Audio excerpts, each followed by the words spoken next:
Helen Keller International est une organisation mondiale fondée en 1915 et installée en Côte d'Ivoire depuis 2001 qui intervient dans le domaine de la santé par le renforcement du système de santé et du système alimentaire, dédié à l'élimination de la perte de la vision, de la malnutrition et des maladies évitables liées à la pauvreté. Dans sa mission de lutte contre la malnutrition et l'insécurité alimentaire, la patate douce à chair orange, PDCO, a été introduite à travers le projet ASNAP, appui à l'agriculture sensible à la nutrition et au développement des capacités des petits agriculteurs, puis vulgarisée dans l'ensemble de nos projets, notamment dans le nord de la Côte d'Ivoire. Il était question pour nous dans ce projet de travailler sur les bonnes pratiques agricoles, dans un sens d'agriculture sensible à la nutrition qui ne permettait pas donc l'utilisation d'intrants chimiques, mais plutôt des méthodes culturelles qui permettent les fertilisations naturelles et les traitements donc bio des spéculations maraîchères à haute valeur nutritive, dont la patate douce à chair orange.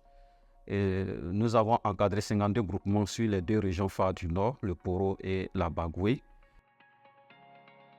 Ce tubercule, riche en provitamine A ou bêta-carotène, en calcium, en fer, sodium et magnésium, joue un rôle crucial dans la sécurité alimentaire des ménages, particulièrement pour les femmes et les enfants vulnérables. Introduite en Côte d'Ivoire en 2013 par Helen Keller International avec le soutien du Centre national de recherche agronomique CNRA, l'objectif était d'améliorer l'état nutritionnel des femmes et des enfants de moins de 5 ans à travers 4 axes.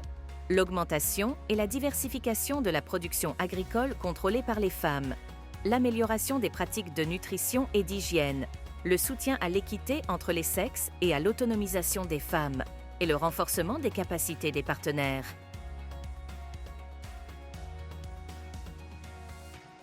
Celle-ci constitue une réponse efficace à la carence en vitamine A des femmes enceintes et des nouvelles mères, tout en aidant à combattre la malnutrition chez les enfants de moins de 5 ans. Le défi donc réside à dynamiser donc sa chaîne de valeur, notamment à asseoir une plateforme donc de producteurs,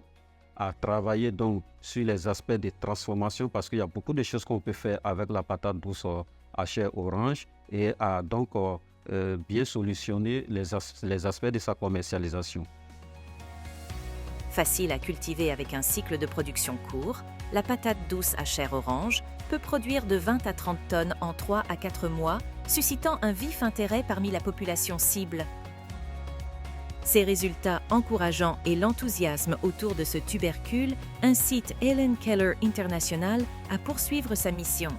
Fournir à des millions de personnes les éléments essentiels à une bonne santé, une nutrition adéquate et une bonne vue.